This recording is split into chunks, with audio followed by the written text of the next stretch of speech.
እማዬ በቃ ረክቻለሁ። ግን እማዬ ተረጋግቻለሁ። በጣም ተረጋግቻለሁ። እኔ ስለ ጤፍ ነው ጠይቁሽ። ስም ይሄንን ነው የምታለቅሰው እንዴ? በቃ አትሰማኝም? እንዳንተ እንባው መጥቶባት ነው ማልቀስ ፈልጋ ነው አልኩ እኮ። እርግጠኛ ነሽ? አዎ እርግጠኛ። ቆይሺ ምን ጥፋት ሰርታ ነው? ለምንድን ነው ከቤት የማትወጣው? እኔ እንጃ። ከፈለክ ኤቢ ልጥራለህ? አይ ተይ፣ ትገለኛለች። አዎ ትገልሃለች። ባለፈውም እኮ ማለት ነው እኛ ቤት የመጣው ልጅ በዱላው መጣ። ከዛ እንቅልፍ አስተኛችሁ እሷ። ምን ጓደኛዬ መታው ነው? አዎ እንቅልፍ አስወስዶ ማለት ነው። ከዛ እሱ ተነስቶ ይሄዳል። ወይኔ ጓደኛዬ መታው ነው ማለት ነው። ስለዚህ ቀድሞኛ አልሮጠም። ወይኔ አርቹ ጓደኛዬን አስፈላሁት። ምን ትሰራለች ታዲያ? አትሄጂም? እናንተ ማታ ነው እንዴ? እልካለሁ። እሺ አንቺ አልጠገብሽም ግን?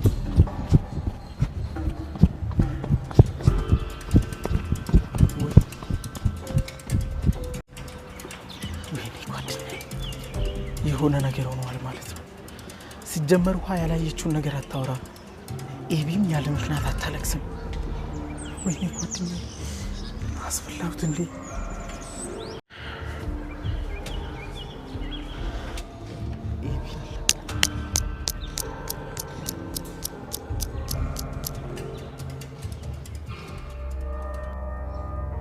ይልሽ ዳጣይ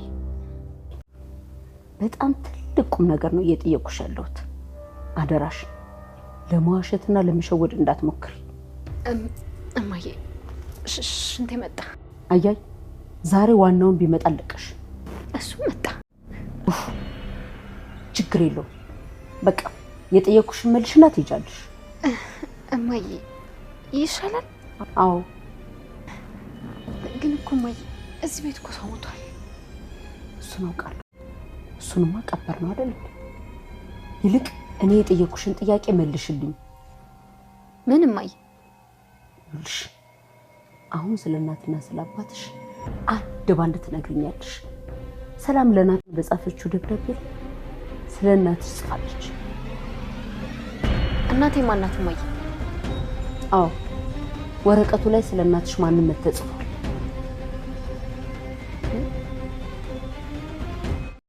ፍርሃት የማያደርግሽ ነገር የለም።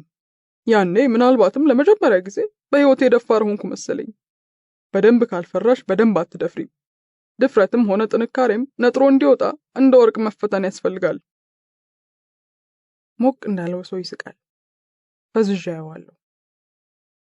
እውነት ቃል በቃልም ባይሆን እንደሱ ነው ያልኩት። ቡናውም በየመሃሉ ይቆነጫል። ቆንጆ ተረት አስታውሳለሁ።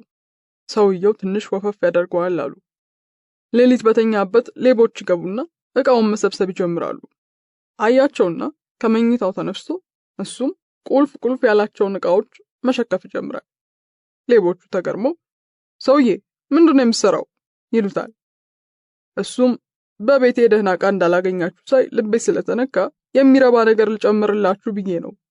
ያው አብረን አይደል የምንሄደው አላቸው። አንደኛው ቆፍጣና ሌባ ተናደደና ይሄ የወንድነታችንና የሙያችንን ክብር የሚመጥን አይደለም፣ ከባለቤቱ ጋር ሰርቄማ ለፍስፍስ ሌባ አልባልም አለና ተበሳጭቶ የሰረቁትን ሁሉ በትኖት ሄደ። ሰውየውም ይባስ ብሎ ቢያንስ እኔን እንኳን ይዛችሁኝ አትሄዱም አለ ይባላል። አራተኛው ሳምንት መጨረሻ አካባቢ ህመሙ እየባሰ መጣ። ህመሙ አካላዊ ይሁን ስነ ልቦናዊ መለየት አቃተኝ። አንድ ሌሊት ህመሙ እየከፋ መጣና ካልጋ መነሳት አቃተኝ። ካጠገቤ የተኛችውን ባለቤቴን መጥራት እንኳን ቸገረኝ። ተስፋ ቆረጥኩ። ውሃ መጠጣት፣ የህመም ማስታገሻ መውሰድ ፈለግኩ። አልቻልኩም። በአግባቡ እኔን እንኳን እንደሚያመኝ መለየት አቃተኝ። ተስፋ ቆረጥኩ። የሞት ደጀ ሰላም እንደደረስኩ ተሰማኝ። ሌሊቱ ያለ ቅጥ ረዘመብኝ። ምናልባትም እጅ መስጠትና ሽንፈት አቅሜን የጨረሰውና ሞት ደጃፍ ላይ ያደረሰ ይመስለኝ። ህመሙና ድካሙ በስተመጨረሻ ከአቅሜ በላይ ሆኖና ተሸነፍኩ። ንጋቱ ላይ እንቅልፍ ይሁን ሞት ማንኛቸው እንደጣሉኝ አላውቅም። ጠዋት አረፋፍጄ ስነሳ ሌሊት የነበረው ህመም አቅም ማነስና አበሳ ሁሉ ከሌሊቱ ጨለማ ጋር አብሮ አልፏል። ካልጋዬ የተነሳው ባለቤቴን ጠራዋት። በጤናማ ዘመኔ ከሚሰማኝ ንቃት የተሻለ ብርታት ነበረኝ። ህመሙን አለቅጥ ያበረታው ወይም መልሶ የወሰደውን ኃይል መረዳት አልቻልኩም። ወራት ከተቆጠሩ በኋላ ነገሩን ስረዳው ዳርክ ናይት ኦፍ ዘ ሶል የነፍስ የጣር ጊዜያት ይሉታል። በፈተና እየነቃች ያለች ነፍስ የምታልፍበት ፈታኝ ጉዞ ነው። ነፍሳችን እውነተኛ ከሚመስለው ግን ካልሆነው ማንነታችን ጋር ለመላቀቅ የምታደርገው ትልቅ ግብ ነው። ሂደቱም ፍሬ ከገለባው እንደመለየት ነው። አንቺም ካስተዋልሽው በተለያየ መልክ ያለፍሽበት ይመስለኛል። በማግስቱ ባለቤቴ ትመጣና አዳሬ ታያት ይመስል ሊቁዬ እጅ አንሰጥምሽ፣ ሌሎች አሉ የተባሉ ሐኪሞች እያፈላለኩ ነው፣ የተቻለንን ሁሉ እናደርጋለን አለችኝ። ይሄንኛው እጅ አንሰጥም በበሽታው አንሸነፍም መሆኑ ነው። መልካም፣ ከምንም በፊት ሐኪም ቤት እንደገና ተመልሼ መታየት እፈልጋለሁ አልኳት። የሆነ ለውጥ እንደተፈጠረ ገብቶኛል። ሌሊት ያየሁት ስቃይ ጠዋት ላይ በተለየ ጤንነት ተለውጧል። በወቅቱ የሚሰማኝን ስሜት እንጂ ከጀርባው ያለውን ምክንያት ልረዳው አልቻልኩም። ሐኪሙ ጋር ሄደን የመጀመሪያዎቹን ምርመራዎች እንደገና መውሰድ እንደምፈልግ ነገርኩት። ትንሽ አቅማማና ተስማማን። መልሱ ሲደርስ ሐኪሙ ፊት ላይ ደስታም ግራ መጋባትም አየሁበት። ባለፉት ሳምንታት ያደረኩት የተለየ ነገር ካለ ጠየቀኝ። ከእረፍትና እጅ ከመስጠት ውጪ ምንም የተለየ ነገር እንዳላደረኩ ነገርኩት። ፈገግ አለ። እጅ መስጠት የችግሩን ቢያብሰው እንጂ እንደማያሻሽለው ነገረኝ። የካንሰር ውጤ መጀመሪያ ላይ ከተገኘው ምርመራ በእጅጉ መቀነሱን አብራራልኝ። ለህመሙ መልክ መቀየር የራሱን የተለያዩ ሙያዊ መላምቶች አስቀመጠና የተለየ ህመም ከሌለኝ ከወር በኋላ እንድመለስ ነገረኝ። ለእኔ ከካንሰሩ ጋር መፋታታችን ግልጽ ሆነልኝ። የሐኪሙ መላምት ለሐኪሙ ይሰራል። ለእኔ የመጣው ተአምር ምንም ማብራሪያ የማይፈልግ ማንቂያ ደወል ነበር። ወደ ራሴ ስመለስ በነበርኩበት አድካሚ ህይወት እንደማልቀጥል ተሰማኝ። አቅሙም ፍላጎቱም የለኝም። በህይወት ለመቆየት 1 ዓመት ብቻ ቢቀረኝ ምን ማድረግ እፈልጋለሁ ብዬ ከራሴ ተማከርኩና የምፈልጋቸውን ነገሮች በዝርዝር ጻፍኩ። ሐሳቤን ለባለቤቴና ለልጆቼ በሚገባቸው ቋንቋ ነገርኳቸው። የገባቸውም ግራ የገባቸውም ነበሩ። ለእኔ ብዙም ለውጥ አልነበረውም። ለመጀመሪያ ጊዜ ከመሞቴ በፊት ለመኖር ወሰንኩ። ቀልድ ይመስላል፣ ግን አይደለም። ለቤተሰብ፣ ለስራ፣ ለነገ ሳይሆን ዛሬን ለመኖር ህይወትን ለማጣጣም ለመንቃት ቆረጥኩ። እጄ ላይ ለሕክምናና ለሌላም የነበረኝን የተጠራቀመ ገንዘብ ገሚሱን ለቤት ተውኩላቸውና የምጎበኛቸውን ቦታዎች፣ የማደርጋቸውን ነገሮች ዝርዝር ይዤ መዞር ጀመርኩ። ስኖር ያላየኋቸውን ሀገሮች ከሞት ደጀ ሰላም ደርሼ ስመለስ አየኋቸው። የተለያዩ የሚመስሉ ግን መሰረታቸው አንድ የሆነ ብዙ ድንቅ ሰዎች አየሁ። ምግባቸውን በላው፣ ባህላቸውን፣ ሙዚቃቸውን ኮመኮምኩኝ። በቆነጃጅቶቻቸው ውበት ተደመምኩ። ከኩዮቼ ጋር ከወጣቶችና ከልጆች ጋር ሳይቀር ሳኩኝ፣ ተጫወቱ። ከመንገድ አዳሪዎች ጋር ያለኝን ተቃምሼ በመንገዳቸው ተደምሜ የራሴን ቀጠልኩ። ሁሌም የምመኛቸውን ጥቂት ቁልፍ ነገሮች እየተማርኩ ወይም እየተለማመድኩ አሳለፍኩ። ምግብ ማብሰል፣ ፒያኖ መጫወት፣ ከሰው ጋር ቁጭ ብሎ ሲያወሩ መስማት፣ ረጅም የእግር ጉዞ ማድረግ፣ አትክልት አያያዝ መማር። ሌላ ምን ተማርኩ? ይሄኛው ያዝናናል። የጥፍር ቀለም አቀባብ ሳይቀር ተማርኩ። ቤተሰቦቼን ከሁሉም ያዝናናቸውና የጠቀማቸው እሱ ነው። ባለቤቴ ስራ ብዙ ናት፣ ለራሷ ጊዜ የላትም። ሁሌም ጥፍሯን መቀባት ትጀምርና ትዕግስት በማጣት ትበሳጫለች። ስለዚህ እሷን ለማስደሰት ተማርኩ። ምናልባትም ዓመታት ለፍቼ ከተማርኳቸው ትምህርቶች ይልቅ ይሄኛው ሳያስደስታት አይቀርም። በኋላ ላይ ሴቶቹ ልጆቹ እየመጡ ዳድ ፕሊስ እያሉ ስራቸው ሁሉ እኔ ላይ እግር መጫን ሆነ። በጣም ያዝናናል። በእውነቱ እኔን ለማስደሰት ይሁን ልጆቹም ፈልገው እርግጠኛ መሆን ይከብዳል። ባለቤቴ ግን በጣም እንዳስደስታት ግልጽ ነበር። ለ5 ደቂቃ የማላወራቸው የነበሩት ልጆች መጨረሻ ጥፍራቸውን ቀለም መቀባት ጀመርኩ። እያንዳንዷ ጥፍር ውስጥ ያለውን የቅርጽ፣ የቀለም፣ የውፍረትና መሳሳት ቀለም አቀባበል፣ ከሁሉ በላይ ግን ያሻራቸውን ልዩነትና ሚስጥር አጥንቼ ሳልጨርስ ስራው አልቋል። በጣም ያዝናናል። ብዙ ነበር። ተማርኩ ሳይሆን ኖርኩ ነው የሚባለው። ትምህርቱ ቤት እማረዋለሁ። ከዛን ቀን ጀምሮ ኖረዋለሁ። ለሚቀጥለው ወር ወይም ለሌላ ጊዜ የሚባል ነገር የለም። ሌላ ቀን አልነበረኝም፣ ነገ አልነበረኝም። እያንዳንዷን ቀንና ቅጽበት ብቻ መኖሬን ነው የማውቀው። የባከነች ምንም ደቂቃ አልነበረችኝም። በየመሃሉ ህመም ቢሰማኝም የከፋ ነገር አልነበረኝም። በዚህ ውስጥ ሰውነቴ ከመዳከም ይልቅ እየበረታ መጣ። ህይወቴ፣ ሰውነቴ ታደሰ፣ እንደ ተክል ለመለመ። ወደ ሞት እየገሰገስኩ ነው ብዬ ራሴን ሳሳምን ጭራሽ መለምለም። ድንቅ ነበር። መሞትም መኖርም ትርጉማቸው ተምታታብኝ። ህይወትና ሞት የረጅም ዘመን ወዳጃሞች እንደመሆናቸው ይተዋወቃሉ። ሰው በአግባቡ እንዲኖር ከተፈለገ ከፍተኛ የጊዜ ገደብ ይጣልበታል። ያንን የጊዜ ገደብ እኛ ሞት እንለዋለን። የሰው ልጅ ግን ነገርየው በምንም ቋንቋ ቢቀርብለት የመኖር ቆይታው ስለሚያዘናጋው የተለያየ አይነት ማስጠንቀቂያ ይፈልጋል። ምናልባትም ማስጠንቀቂያዎቹ አጠገቡ ያሉ ሰዎች ቀድሞ መሄድ፣ ማጣት፣ ኪሳራ፣ የትኛውም አይነት ህልም፣ ራዕይ፣ ቀላልና ከባድ ህመም እና የመሳሰሉት ናቸው። አሁንም አለቃ ካለ ቀኑ ተቆጥሮ ይነገረዋል። ይህንንም ካልሰማ ቀድሞ ሞቶ ሊሆን ስለሚችል ምግብ ከማቅረብ በፊት በተደጋጋሚ ትንፋሹንና የልብ ትርታውን አንገቱ ስር በደንብ ማጣራት ያስፈልጋል። ሞትም ቢሆን ትኩስ ነገር እንጂ የሞተ ነገር ይዞ መሄድ አይፈልግማ። ከት ብሎ በራሱ ፊት ሳቀ። በመገረም አይኑን አየዋለሁ። እና ይገርምሻል፣ በእነዚህ ጊዜያት ያልሰማሁት የሙዚቃ አይነት የለም። ምኔን እንዳስነኩት አላውቅም። ብቻ እንዳበደ ሰው ሙዚቃ ስሰማ ትወዘወዝ ነበር የምውለው። በኋላ ላይ ነው የሙዚቃ መንፈስ ፈዋሽነት የተገለጸልኝ።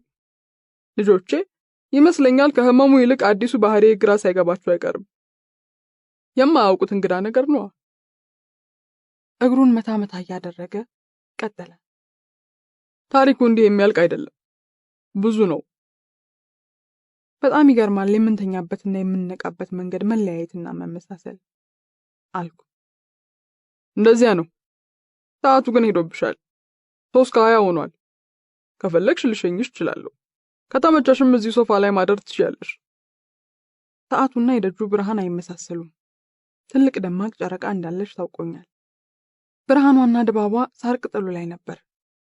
በቤቱ መስኮቶች የሚገባው ብርሃን ቤት ውስጥ ካለው የነጭ አምፖል ብርሃን ብዙም አይለይም። የማደር ትችያለሽ ግብዣው ውስጥ ምንም የተለየ ግብዣ የለም። ከፈለግሽ ደሪ፣ ካልፈለግሽም መብትሽ ነው። ለማደርም ሆነ ላለማደር አልወሰንኩም። ምንም አልመለስኩለትም። ጊዜ ራሱ እንዲወስንልኝ ፈልጌያለሁ። ጨዋታችን አለማለቁ ደግሞ አጓጉቶኛል። በወጉ የማላውቀው ሰው ቤት ማደር፣ ለዚያውም ላጤ ቤት ማደር የሚለው ትርጉሙ ሲቀየር ተሰማኝ። ስጋት ፈለግኩ። የለም። ማታው ልክ ረጅም ቀን አብሮ እንደመዋል ነበር። ውስጡ የሚፈስ ህይወት አለው። ሰውነት ወይም ከሰውነት በላይ ያለ ስሜት ብቻ ነው መሃላችን ያለው። ሴት መሆኔ፣ ወንድ መሆኑ፣ ያለን ትውውቅ አጭር መሆኑ ቦታ አልነበረውም። ሌላ የሚያስተሳስረን ኃይል መሃላችን ነበር። ለአብሮነታችን ምንም የምንሰጠው ስም አልነበረም። ሰው መሆን፣ መስማት፣ መስፋትና መንቃት ብቻ ነው ውስጡ ያለው። ያለሁበት ቦታ የገባው ይመስላል። ልጆቹን ለያቸው፣ ውሾቹም መሆኑ ነው። ጋቢ ላምጣልሽና የሆነች ነገር እንቀምሳለን። በባዶ ሆድ አደረኩሽ። እስከዚያ ሙዚቃሽን ኮንኩሚ። ዛሬ ምርጫው ያንቺ ነው አለና ተነሳ። እኔም ተነስቼ በመልክ የተቀመጡትን ሸክላና ሲዲዎች ማገላበጥ ያስኩኝ። አብዛኛዎቹን ድምፃውያን ቢያንስ በስም አውቃቸዋለሁ። መበርበር ጀመርኩ። የሱ ትውልድ ወጣቶቹ የሚላቸው፣ የኔ ትውልድ ደግሞ አንጋፋ የሚላቸው ዝርዝር ውስጥ ይመደባሉ። አንዳንዶቹ አባቴ በደጉ ዘመን እናቴን ለማባበል የሚወዛወዝባቸው ዘፈኖችን አስታወሱኝ። የኛዎቹ ከሚለው ስብስብ ውስጥ ማሪቱ ለገሰ፣ ብዙነሽ በቀለ፣ ጥላሁን ገሰሰ፣ ማህሙድ አህመድ፣ አለማየሁ እሸቴ፣ ምኒልክ ወስናቸው፣ አስናቀች ወርቁ፣ ኪሮስ አለማየሁ፣ አሊ ቢራ፣ ጌታቸው መኩሪያ፣ ሙላቱ አስታጥቄ፣ ግርማ በየነ፣ ተሾመ ምትኩ፣ አብተው ከበደ፣ እማሆይ ጽጌ ማርያም፣ አሸናፊ ከበደ፣ ጌታቸው ካሳ፣ ኃይሉ መርጊያ፣ ሰፊ ዮሐንስ፣ የማነ ባሪያ፣ ብዙ ናቸው። ወጣቶቹ ብሎ ካደራጃቸው ውስጥ የኔ ትውልድ አንጋፋዎች ሞልተውታል። ፈገግ አልኩ። እያንዳንዱ የአልበም ሽፋን የሚወስደኝ ቦታና ትዝታ ነበረው። አስቴር አወቀ፣ ኩኩ ሰብስቤ፣ ቴዎድሮስ ታደሰ፣ ነዋይ ደበበ፣ አብርሃም አፈወርቂ፣ ቴዲ አፍሮ፣ ግርማ ይፍራሸዋ፣ ጂጂ፣ ፀሐዬ ዮሐንስ፣ ጸጋዬ እሸቱ፣ ዳዊት መለሰ፣ ሚካኤል በላይነህ ይቀጥላሉ። ሙዚቃ አይቼና ሰምቼ እንደማላውቅ ሁሉ የሚይዘውና የምጨብጠው ጠፍቶብኝ አገላብጣለሁ። ከየትኛው ሙዚቃና ስሜት ጋር መቆየት እንደምፈልግ አልወሰንኩም። ለካስ ምርጫም ከባድ ነው። የታችኛው መደርደሪያ ላይ ያሉ ጥቂት ስብስቦች አዲሶቹ ብሎ የሰየማቸው የኔ ዘመን ፈርጦች ነበሩ። ዘሪቱ ከበደ፣ ኢዮብ መኮንን፣ ናቲማን፣ ኃይሌሩት፣ ሳሚዳን፣ ቤቲጂ፣ ጃኑና ሮፍናን ተጠርዘዋል። በማገላበጥ ብቻ እንደሰከርኩ ገባኝ። እንደምንም አንዷን አልበም አወጣሁና አብሬ መወዝወዝ ጀመርኩ። ጉድ የሆንኩትን አልሰማ። ጂጂ ትፈሳለች። የት እንዳለው፣ ስንት ሰዓት እንደሆነ፣ ለምን እንደምቆይ ምንም አልጠይቅም። የሚጨቃጨቀው ጭንቅላት ያርፏል። ከምሽቱ ጋር አንድ ሆኜ እየፈሰስኩ ነው። ሙዚቃውና ሰውነቴ የተዋሃዱ ያህል እንሳፈፋለሁ። እንቅስቃሴ ምንም አይነት የዳንስ ምትና ህግ የጠበቀ አልነበረም። በዚህ ሙዚቃ እንደ ሱፊዎቹ መሽከርከር እንደሚቻልም አላውቅም ነበር። ምናልባትም ከጠጣርነት ወደ ፈሳሽነት የመቀየር አይነት እሽክርክሮች ነበር። በሙዚቃ ጀልባ በትውልድ ጅረት ላይ ፈሰስኩበት፣ እየነካሁት እያጣጣምኩት። ሙዚቃው ጊዜን ጉልበት ሲያሳጣው ይሰማኛል። ለጥቂት ደቂቃዎች በግምት ነው እየተወዛወዝኩ ቆየው። ሊቁ ከጓዳው ተመልሶ እየጠበቀኝ እንደሆነ ታወቀኝ። ባለ አንድ መቀመጫ ያላት ቀጠን ያለች ሶፋ ላይ እግሩን አነባብሮ ያመጣልኝን ጋቢ አቅፎ በመገረም ይመለከተኛል። እየተሽከረከረ የነበረውን ሰውነቴን በቀስታ አሰከንኩትና አረፋልኩ። አጨበጨበልኝ። የፍረቴን ሳቅኩና ያመጣልኝን ጋቢ አመስግኝ ደረብኩ። ራት የመቅመስ ዓላማ አለሽ? ወደ ጠረጴዛው እየመለሰኝ። ራት መቅረቡንም አላስተዋልኩም ነበር። ጥቂት የመሰሉኝ ደቂቃዎች ምናልባትም ከአንድ ሰዓት አያንሱም። በደስታ እጄን ታጥቤ ቀረብኩ። ጨዋታ ይዘን ስለቆየን ምንም ተጨማሪ ነገር መስራት አልቻልኩም። ድምፁ ይቅርታ እንደመጠየቅ እየዳዳው። እኔ ምግብ ቀምሶ እንደማያውቁ ሰው ነው እየበላው ያለሁት። ለምግብ ብዙ ግድ አልነበረኝም። አሁን ግን መብላት ማቆም ነው የተቸገርኩት። ምናልባትም ምግብ ቀምሰሽ አታውቂ ይሆናል። ምናልባትም ብዙ ረሃብ ይዘሽ ይሆናል የምትዞሪው። የሰው ልጅ እኮ ቁጥሩ ያልተመዘገበ አይነቱ ያልታወቀለት ረሃብተኛ ነው። ያንቺን ረሃብ የምታውቂው አንቺ ነሽ። ስሟ ከድህነት በወጉ ባልተላቀቀ ሀገር ላይ በቅዬ እየኖርኩ ከረሃብ ብዙ ርቀት ላይ ነኝ ብዬ ተኩራርቼ በተኮፈስኩበት ቦታ አንድ አዋቂ መጥቶ ረሃብተኛ እንደሆንኩ ሲነግረኝ ደሜ ሞቅ ማለቱ አይቀርም። ግን እውነትን ምን ያደርጉታል? ወይ ይውጡታል፣ ወይ ደግሞ እስኪውጡት አፍ ላይ ያንቀዋልሉትና ቀኑ ሲደርስ መልሰው ይውጡታል። ጸጥ አልኩ። ከምሳ የተረፈንን እንጀራ በወጥ ጠራርገን በላን። ወደ ጨዋታችን እስከምንመለስ ጓጉቻለሁ። ትኩስ ሻይና ያመጣልኝን ጋቢ አቀፌ እየተሟሟኩ ወደ ሶፋው እስኪመለስ ጠብቀዋለሁ። ወሬ የጠማው ጋዜጠኛ ነበር የምመስለው። አጠገቤ መጣና የዘረጋኋቸውን እግሮቼን እግሩ ላይ ጭኖ ተቀመጠ። ትንሽ እንደመሳቀቅ ብዬ በጨዋ ደንብ ግን እንዳልከብድህ አልኩት። በስሱ የማላውቀው አይነት መሽኮርመም ነበረበት። ከት ብሎ ሳቀና ልክ ነሽ፣ ክብደትሽም እኮ የዋዛ አይደለም አለ። ከባድ ፌዝ መሆኑ ነው። እንኳን እነዚህ ሚጢጢ የልጅ የሚመስሉ እግሮች ይቅርና አንቺም ኪሏት ሞይም ነው ነገሩ። ወይም ደግሞ ይሄም እግር ሆኖ ነው ያፈርሽው። ስንቱን አይተነዋል እቴ። ሊሆንም ይችላል። ቅድም ሙዚቃ እንዴት ጉድ እንዳደረገህ እያወራኸኝ ነበር አልኩት። ጊዜ የለኝም። ቆይታችን ደግሞ የራሱ ህይወት አለው። እንዲያመልጠኝም አልፈለኩም። በጣም ትሰሚያለሽ አለኝ። ማለት የሚሰማውንም የማይሰማውንም ትሰሚያለሽ ማለት ነው። አጠገቡ ካለው የነሐስ ውሃ መጠጫ ላይ ውሃውን እየተጎነጨ ቀጠለ። ለመጣው ትልቅ የህይወት ለውጥ እጅም እግርም ሌላም ካለ ሰጠው። አልፎ አልፎ ከሚሰማኝ ድካም ውጪ ጤነኛ ነበር የምመስለው። ጤነኛም ነበርኩ። ራሴን ስጠይቀው ብዙ ያልሰማሁት የታፈነ ድምጽ ነበረኝ።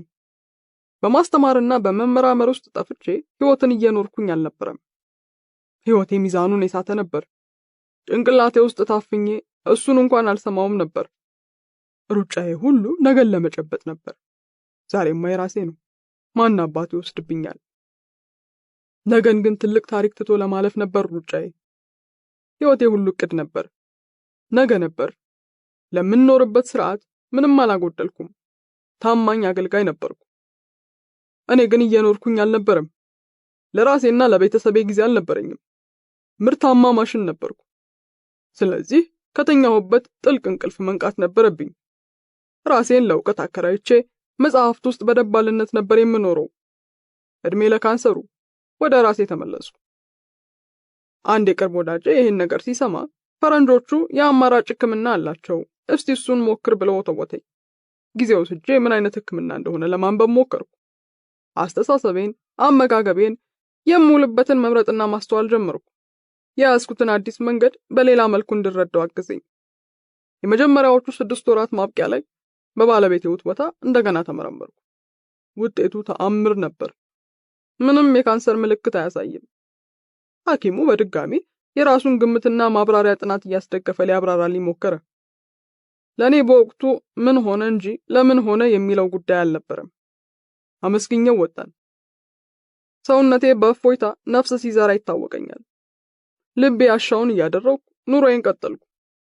ማድረግ የፈለኳቸውን ነገሮች አደረኩ። በወቅቱ ማድረግ የፈለኳቸውን ነገሮች ዝርዝር ያሟል ቢያስብለኝም በኔ ቦታ ላይ ግን ለነበረ ሰው ምንም ትርጉም አልነበረውም። ማድረግና መሆን የፈለኩትን ኖሮ ማለፍ ነበርኩም ነገሩ። በሄድኩባቸው ሀገሮች መንገድ ላይ የሰማኋቸው ሙዚቃዎች፣ የመንገድ ላይ ስዕሎችና የተለያዩ ትርኢቶች ፈዝዣለሁ። ትንሽ ሞቅ ካለኝም ያገኘሁት የመንገድ ላይ ሙዚቃ ውስጥ ገብቼ እንድሳተፍ ጠይቃለሁ። ይፈቅዱልኛል። በአማርኛ ፎክርባቸዋለሁ፣ እጫወትላቸዋለሁ። የምለውን አንድም ቃል አይረዱም፣ ግን ልባቸው እስኪበርስ ይስቃሉ። ጀማሪ ፒያኖ ተጫዋች በሆንም ፒያኖ ሳገኝ እጠይቃቸዋለሁ። ይፈቅዱልኛል። እጫወታለሁ፣ ብዙ ሳሳታለሁ፣ ትንሽ እጫወታለሁ፣ ነፍሴን አስደስታለሁ። በማላውቀው ከተማና አደባባይ ድንገት ትዝ ያለኝን በወጉ እንኳን የማልችለውን የድሮ ዘፈኖች እዘፍናለሁ። በድፍረቴ ተገርመው አጨብጭበው ይሸኙኛል። አመስግኜ እሄዳለሁ። በየመናፈሻው ረጃጅም ሰዓታት እቀመጣለሁ። ተክሎቹን፣ አበቦቹን እንደ ጓደኛ አወራቸዋለሁ፣ እነካካቸዋለሁ፣ ደስ ይላቸዋል። እሄዳለሁ። ራሴን በብዙ መልኩ አስተማርኩ። ይሄኛው የመስገብገብና የመሰብሰብ ዕውቀት ሳይሆን የመረዳትና የመኖር ጥበብ ነበር። ከዙረቴ መልስ እቤት ከልጆቼና ከባለቤቴ ጋር ጥሩ ጊዜ አሳልፋለሁ። እኔና ሕይወት ደግሞ ከእያንዳንዷ የቅጽበት ጠብታዎቿ ጋር እንቀመጣለን።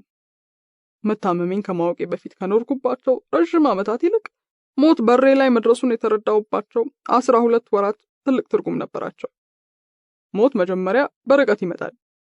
ገና ስንወለድ መወለድ ነው ሞትን የሚወልደው። እንደ ሰው የመጣንበትን ስጋ መውሰድ ሲፈልግ በርቀት በሰፈሩ ዙሪያ ይፎክራል፣ ይሸልላል። አንሰማውም።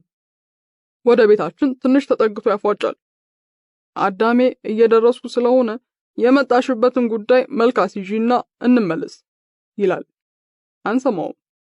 ስለማናስተውል እንጂ ሞትን እንግዳ የምናደርገው ሞት እንግዳ አይደለም።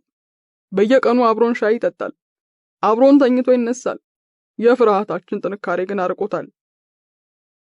ግቢ ውስጥ ገብቶ የተኛችሁ ንቁ፣ መሄጃችን ደርሷል። አንሰማ። ትንሽ ይታገሳል። ያ የሞት ሞራላዊ ግዴታው ይመስለኛል። ጮሆ ሲደክመው የሳሎንን በር ያንኳኳል።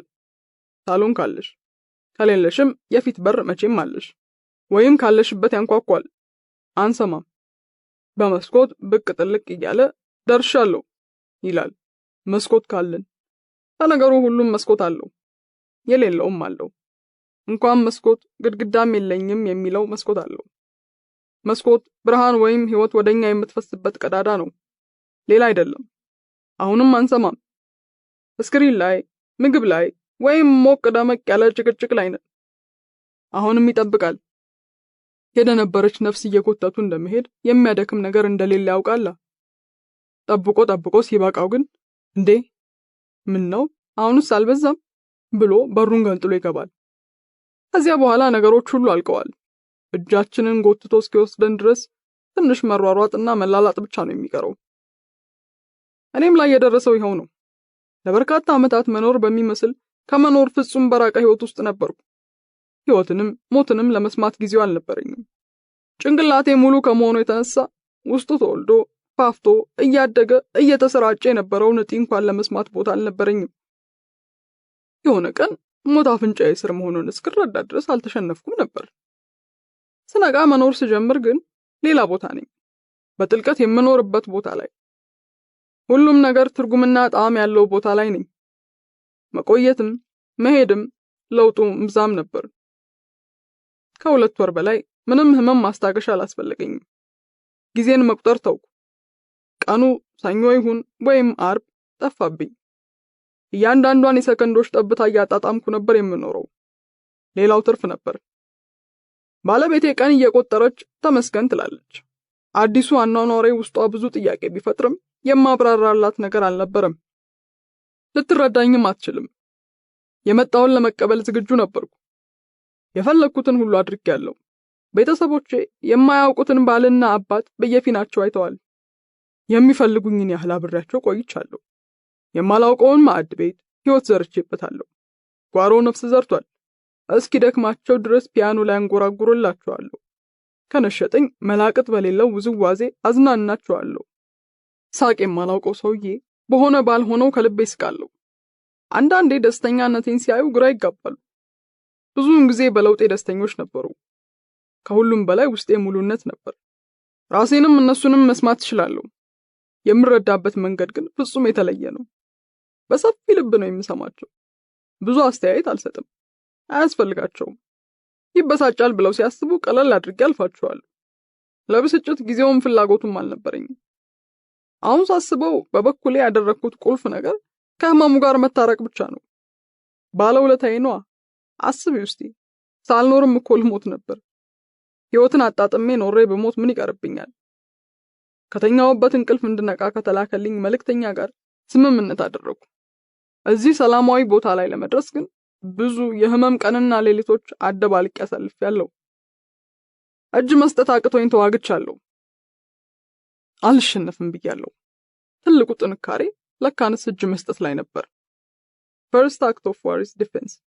የጦርነት መነሻ መከላከል ነው ይላሉ።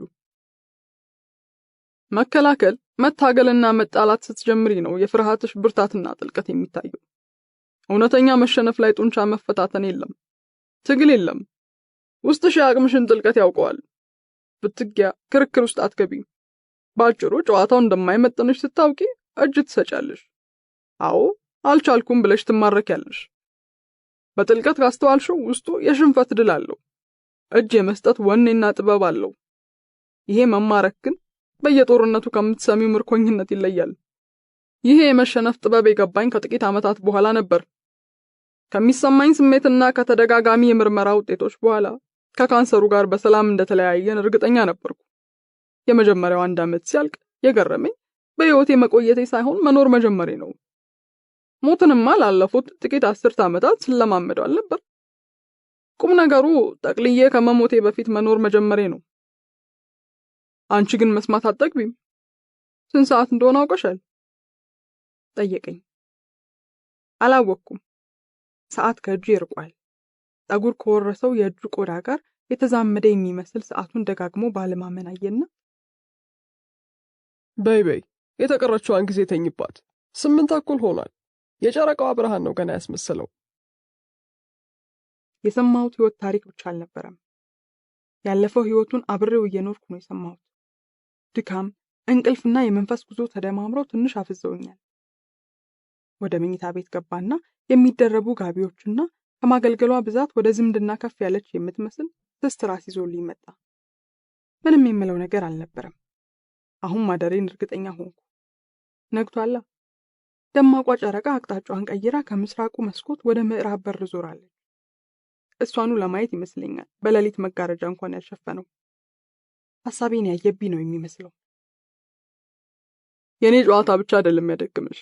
ይህቺ ደማቅ ጨረቃ አስክራ መጨረሻ ላይ በድካም ነው የምትልሽ። ከሷ መውሰድ ብቻ አይደለም መስጠትም አለ። ምን? አንተማ አየር ትጠልፋለህ አልኩት በድፍረት። ከትከት ብሎ ሳቀ። የተቀረችዋን ሰዓት ረፊባት።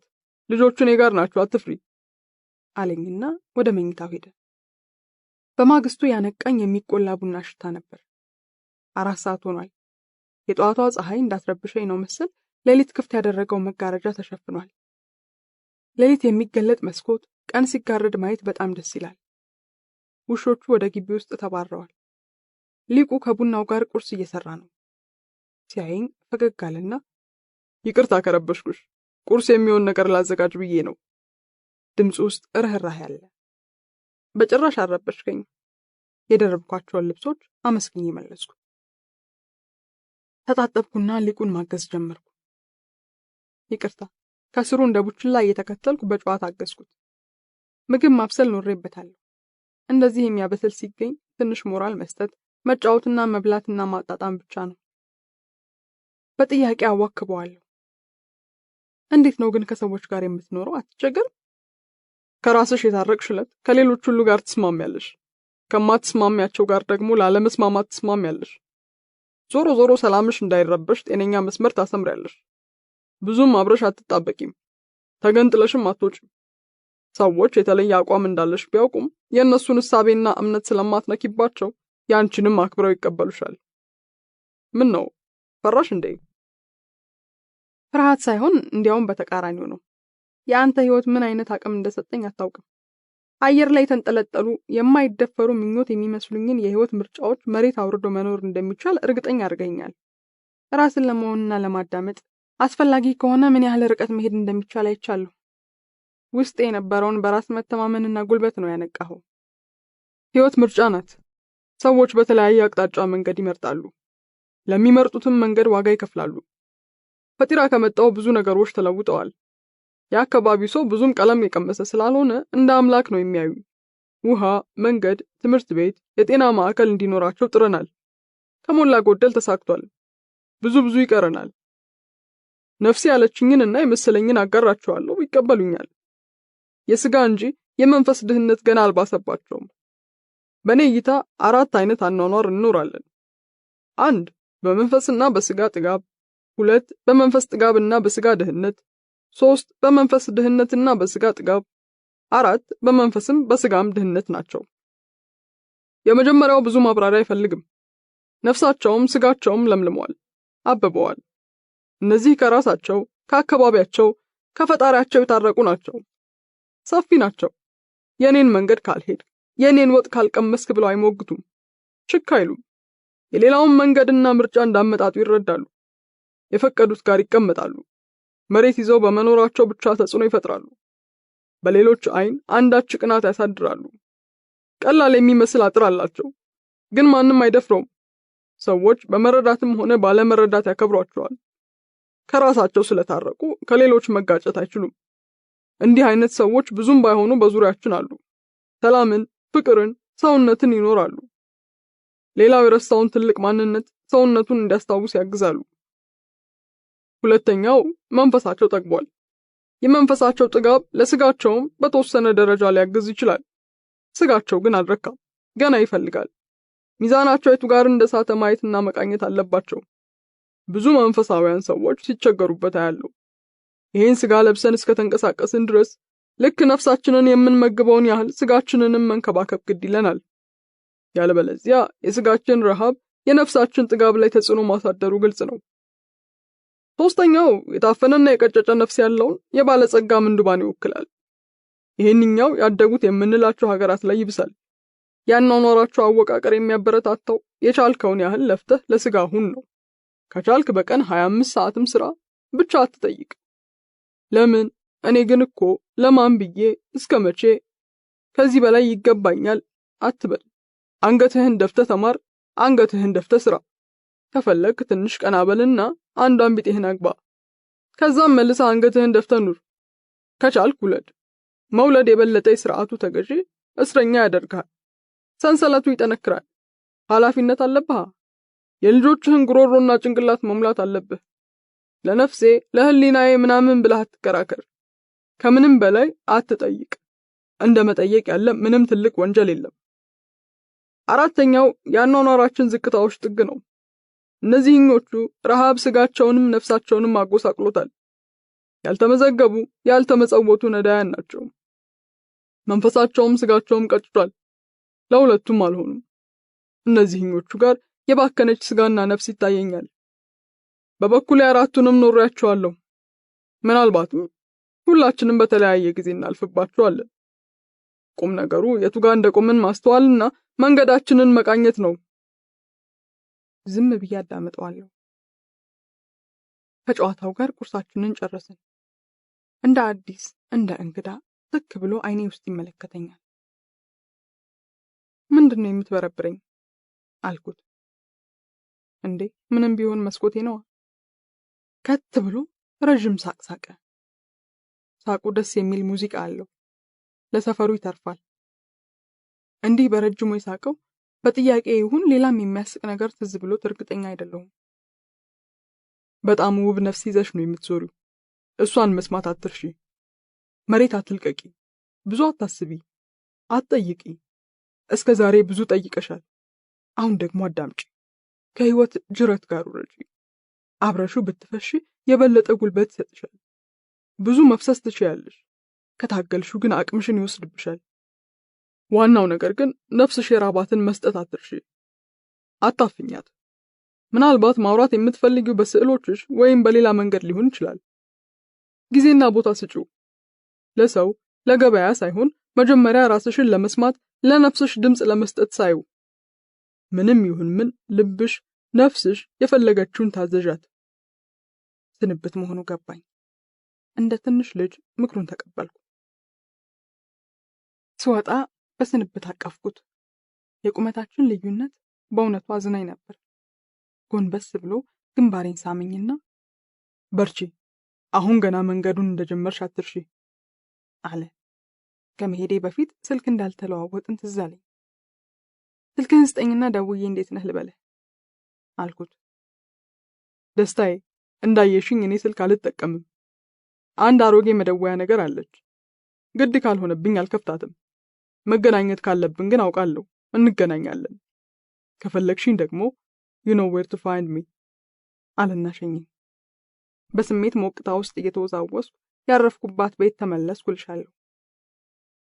ፋሲካ ፊት ላይ ያለው መገረምና እርጋታ የልብ ወለድ ታሪክ የምትሰማ አስመስሏታል።